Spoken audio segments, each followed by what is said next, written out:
Hello friends, hope you're doing well. In the first video, or you can say previous video, we talked about basics of data structures and why they're important. We've also learned about different types of data structures, such as you can divide them broadly as a primitive and non-primitive. Non-primitive primitives are subsequently broken down into again new categories called linear and non-linear data structures. Linear could be your stacks, queues, linked list, and your non-linear could be tree, graphs, and hashes.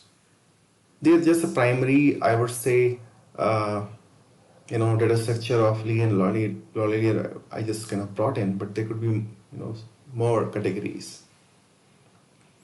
We also briefly discussed about homogeneous and heterogeneous data structures. In this part, we'll resume from where we left in the last video. So let's begin.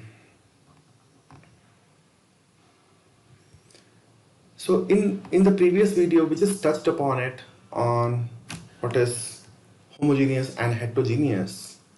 We'll go a little, further on that.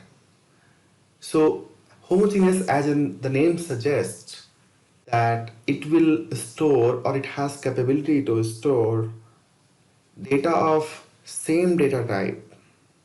It means if you have integer, it can't store string or date time or any boolean value. So this data structure stores basically all the data of same data type. Coming to non-homogeneous and also you can say heterogeneous data type. So this has capability to store data of varying nature, or you can say it could be of any data type. So it supports basically you can have a string, you can have integer, you can have anything for that matter. It will support you. So in the programming languages, for example, C Sharp, Java, or partly you can say C++, we can create structures, and that structure or even classes, they can store data members of variety of data types. So basically, in summary, you can call them as a heterogeneous or non-homogeneous kind of data structures. Moving further, how to choose data structures. So as we know that data structures, they are meant for different purposes. So for example, the stack, the use of a stack is limited to where it can be used. It can't be used into the all the places. So basically, it means that we should be aware of that what is the strength and you know limitations of them, each of them. Basically, at least whatever of them we come across and we know of, right? So, for example, I have requirement to store some data. Then I should be kind of doing some assessment or analysis on what are the available data types that can support in my requirements, and what is the limitations and you can say on them, and whether they can support my requirements or not. So requirements could be about data growth, requirement could be about types of data, requirement could be about how fast those structure would be, it could be anything of that nature. So it is very important to understand that how the data is related on, or data is stored and accessed on any data structure that we choose or shortlist to decide, right? So these are some of the consideration one has to make on how I should be deciding the data structure. So basically, let's quickly kind of go through. We'll have like focused, discussions and also demos on each of them. But at a high level, let's begin to understand, how these primary, I would say, data structures are uh, defined, and how their, data is stored on them, and how different operations are working on them.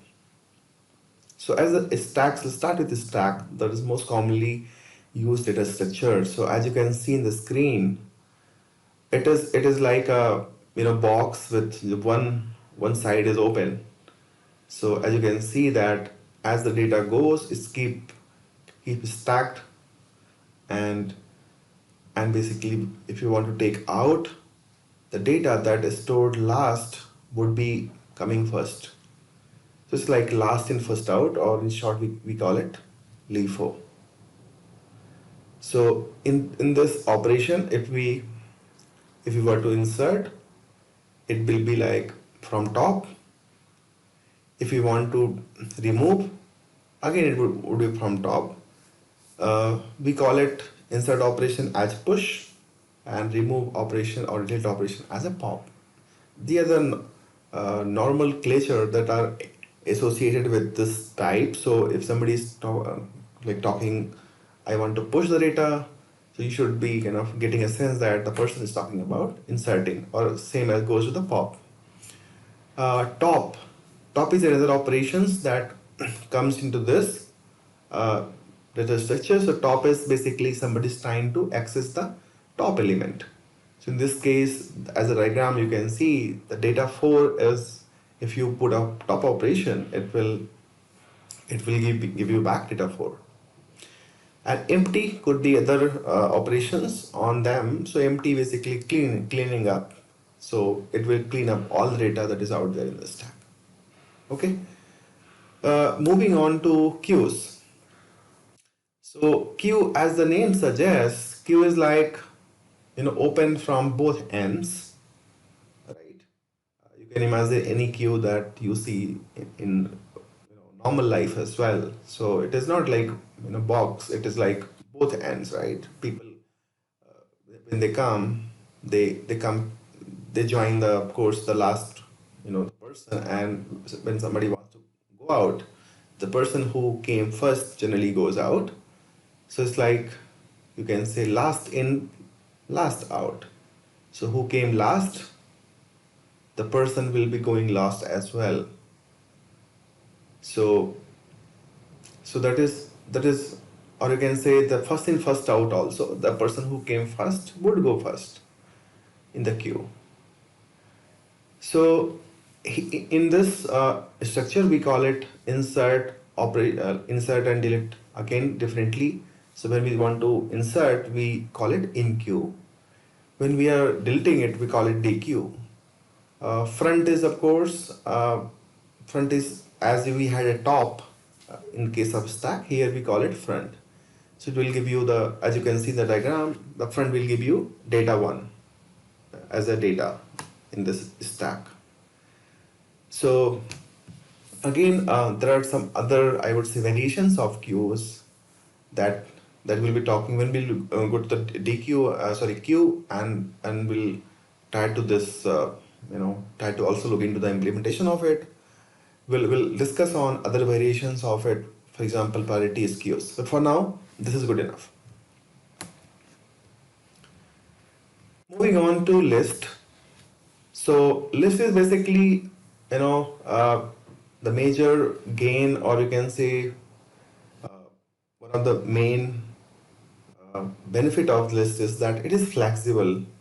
So it can, so in, you can basically, you're not, I would say, restricted to on certain kind of conditions. So you can add element at anywhere. Basically, there is a main, I would say, benefit of it vis-a-vis what we just learned on stack and queues. So here you can add element at any position. So that is one major advantage of list.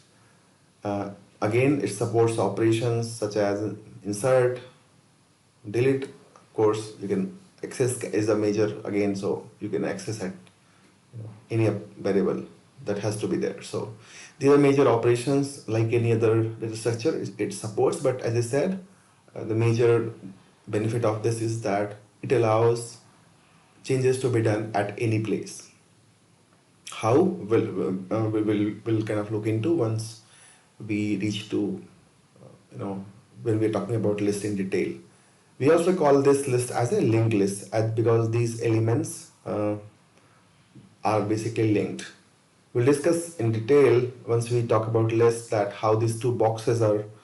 As you can see, each box has two again subsequent boxes. So what these boxes means and how they are related and how they're connected. But at this point, this what at a high level you can understand.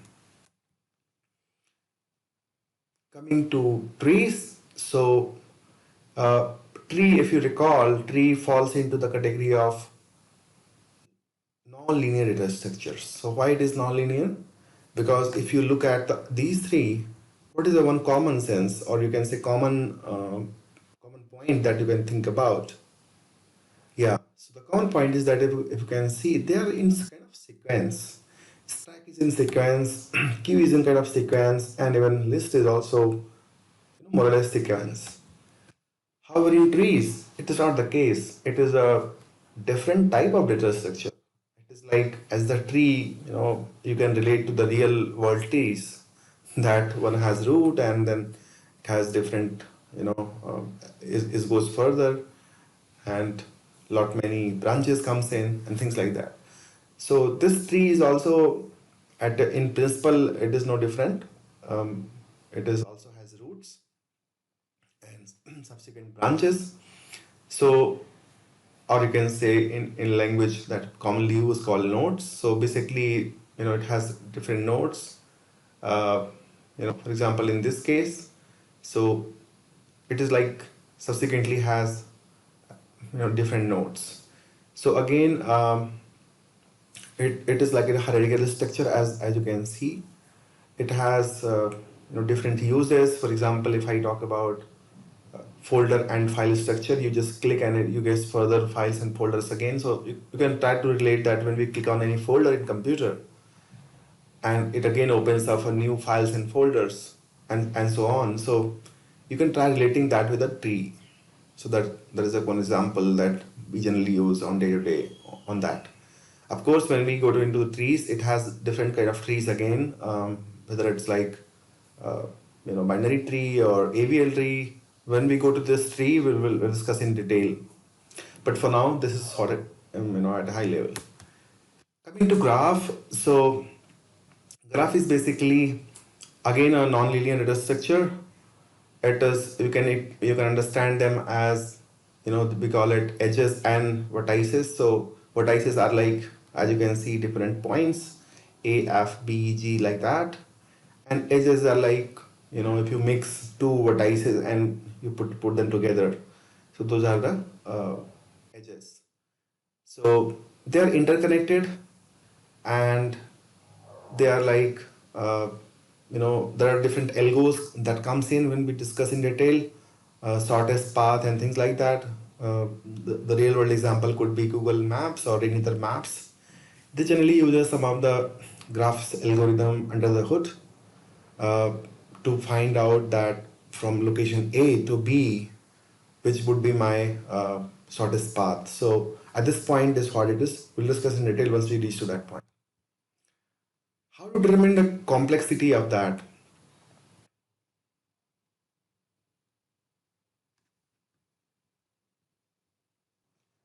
So complexity can be of like time and space complexity, and basically it has again cases like worst case, average case, best case. We'll discuss later in detail.